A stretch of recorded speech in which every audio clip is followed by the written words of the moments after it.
Hola a todos, soy Tarik. Hoy vamos a hablar sobre los 5 pilares del Islam. Los 5 pilares del Islam son básicamente todas aquellas cosas que cualquier musulmán, esté donde esté, debe intentar cumplir.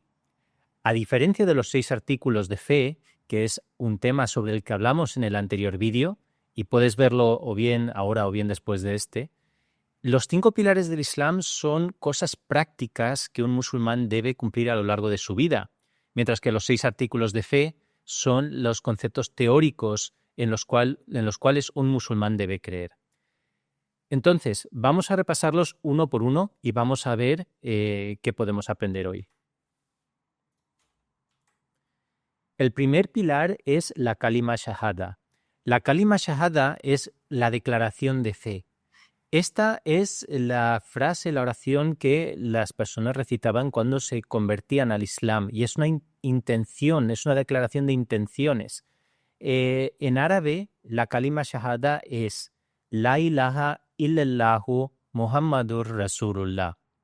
Esto significa que no hay nadie digno de ser adorado excepto Allah y Muhammad, la paz de Dios sea con él, es su siervo y su mensajero.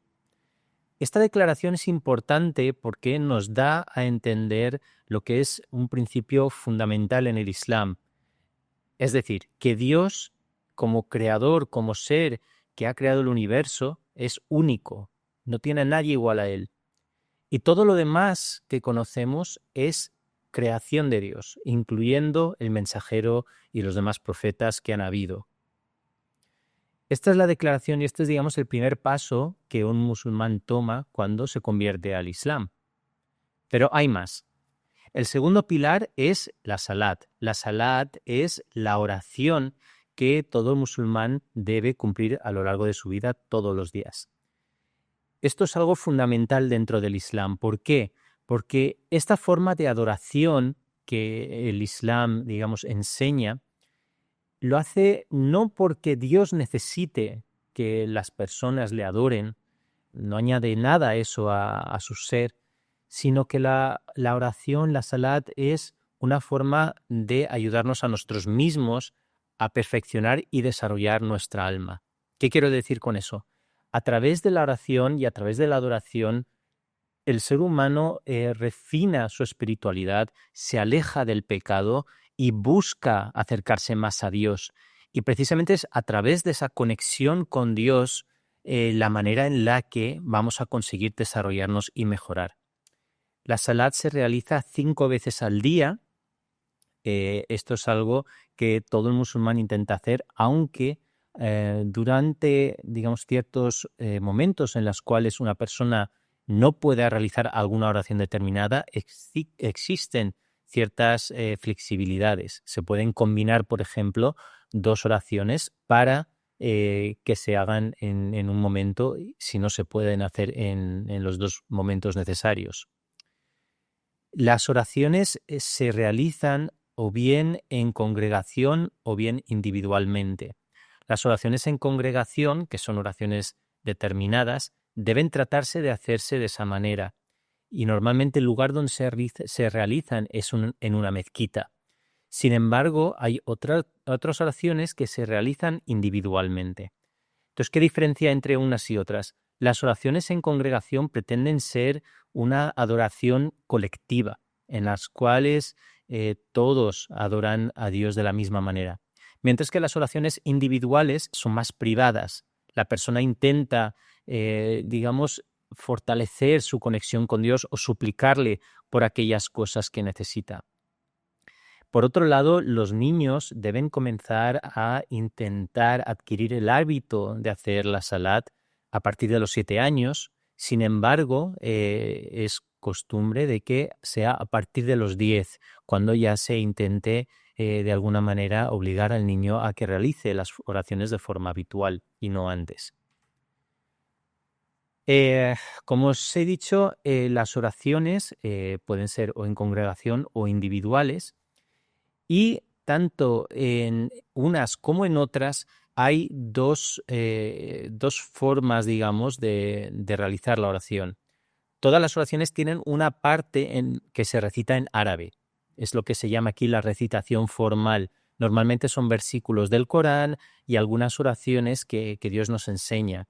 Estas se realizan en árabe porque esta era la práctica del fundador del Islam y todo musulmán intenta seguir esa tradición, esa práctica que el mismo fundador del Islam estableció. Esa es la razón por la cual las oraciones, sean individuales o colectivas, la mayor parte se realizan en árabe, aunque cualquier musulmán debe intentar comprender el significado de lo que está recitando. Pero luego, en esas mismas oraciones, hay un espacio en el cual un musulmán puede suplicar a Dios en su propio idioma. Y esto se hace porque las súplicas vienen desde nuestro corazón y si lo haces en tu propio idioma va a ser mucho más sincera que si lo haces en otro idioma diferente. Aquí como nota se ha mencionado también que aunque otros musulmanes no tienen la costumbre de hacer las súplicas en su propio idioma, ellos lo hacen cuando termina la oración. Según la práctica de la comunidad musulmana Ahmadía y según nos ha explicado el Mesías prometido, es preferible y es completamente permisible hacer estas súplicas durante la oración en nuestro propio idioma. Bien, el siguiente pilar es el saum o el ayuno. El ayuno también es una parte fundamental dentro del Islam y tiene un propósito también muy claro. Los ayunos consisten en no comer ni beber desde que sale el sol hasta que se pone. Pero no es solo dejar de comer y beber. También parte del ayuno consiste en dejar de hacer otras cosas que para nosotros quizás sean normales hacer en cualquier otro día. Y estamos dejando de lado todas esas cosas para centrarnos en desarrollar nuestra espiritualidad. Entonces, dejar de comer y beber, dejar de hacer actividades lúdicas u ociosas, no tener relaciones de pareja, todas estas actividades se dejan de lado durante el ayuno y a cambio lo que se hace es tratar de orar más, leer el Sagrado Corán. De hecho, una de las prácticas más comunes dentro del Islam es tratar por lo menos de terminar el Corán completo durante el mes de Ramadán.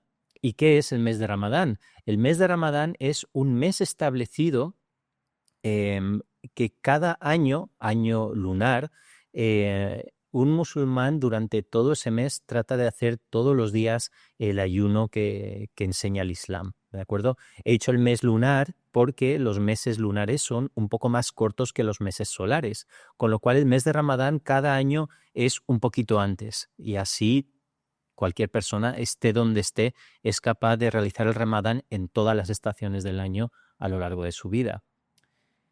Bien, otro de los objetivos durante el mes de Ramadán es mostrar más empatía y compasión y solidaridad hacia aquellas personas que más lo necesitan.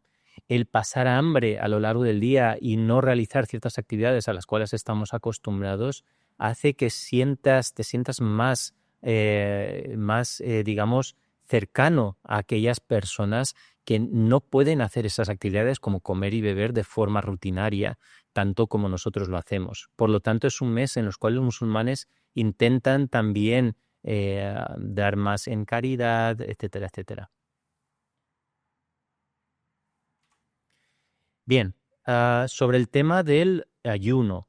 En el mes de Ramadán, que como estamos hablando es un mes en el cual todos los musulmanes deben intentar ayunar, hay ciertas exenciones. Es decir, las personas que por salud no debieran ayunar, el Islam les dice que no deben ayunar, ¿de acuerdo? Entonces, las personas mayores, las personas enfermas, aquellas personas aquellas mujeres que estén embarazadas, por ejemplo, este grupo de personas y también, por ejemplo, los niños tampoco pueden ayunar. Entonces, estas personas no ayunan y de hecho el Islam lo prohíbe. Es decir, si hay algo que es malo para tu salud, entonces el Islam no te permite hacer eso.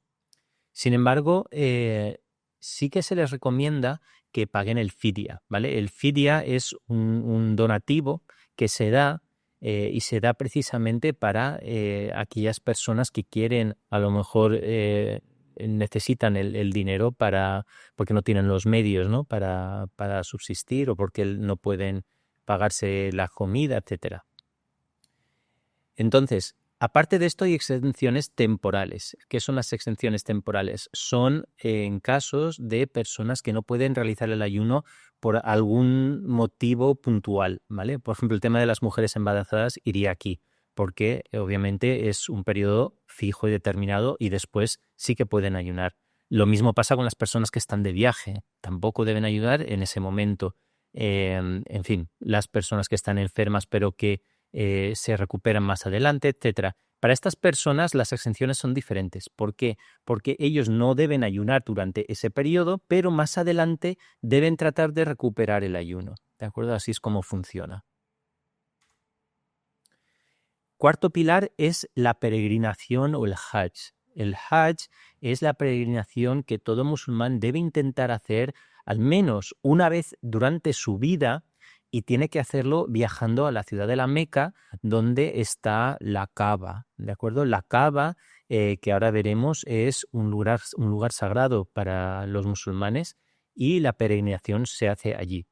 Los requisitos son que la persona esté sana, que pueda permitirse el viaje, que no deje a su familia, digamos, en una situación en la cual no puedan ellos subsistir de forma correcta y que el viaje no peligre para su propia vida. La Kaaba es importante para los musulmanes porque según las enseñanzas del Islam, la Kaaba es el primer templo erguido para la adoración de Dios. Es una edificación muy antigua que acabó de alguna manera en ruinas, pero Abraham y su hijo Ismael lo reconstruyeron en su época y fue finalmente en la época del santo profeta Muhammad, la paz de Dios sea con él, cuando ya se volvió a reconstruir digamos, permanece en su estado actual hasta hoy en día. Entonces, debido a la importancia de este sitio, Dios lo ha elegido como un lugar para que todos los musulmanes de cualquier parte del mundo, de cualquier raza, cultura, etnia, estatus social, todos se puedan reunir allí como hermanos.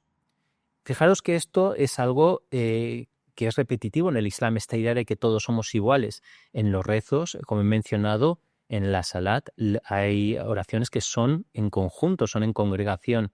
Allí también todos nos juntamos y estamos unos al lado de otro independientemente de nuestro estatus y otras características. Aquí en el Hajj, todos los musulmanes que van tienen que ir vestidos de la misma manera, sin ninguna diferencia de ningún tipo. El Hajj también tiene lugar durante un día determinado o un periodo de tiempo determinado al año. Y todos los musulmanes que realizan el Hajj tienen que hacerlo durante ese periodo. Si un musulmán hace el Hajj o quiere hacer la peregrinación fuera de este periodo establecido, entonces no se llama Hajj, se llama Umra. Es decir, lo puede hacer, pero no cumple el requisito del Hajj. Hay mucha gente que viaja durante otras épocas del año para hacer la Umra, pero eso no quita que también deben hacer el Hajj. Durante el Hajj hay diferentes rituales. Hay, por ejemplo, durante un momento del Hajj tienen que hacer distintos circuitos alrededor de la Kaaba, recitando unas oraciones determinadas. Otro de los ritos es que tienen que viajar a dos colinas cercanas y caminar de una a otra una serie de veces.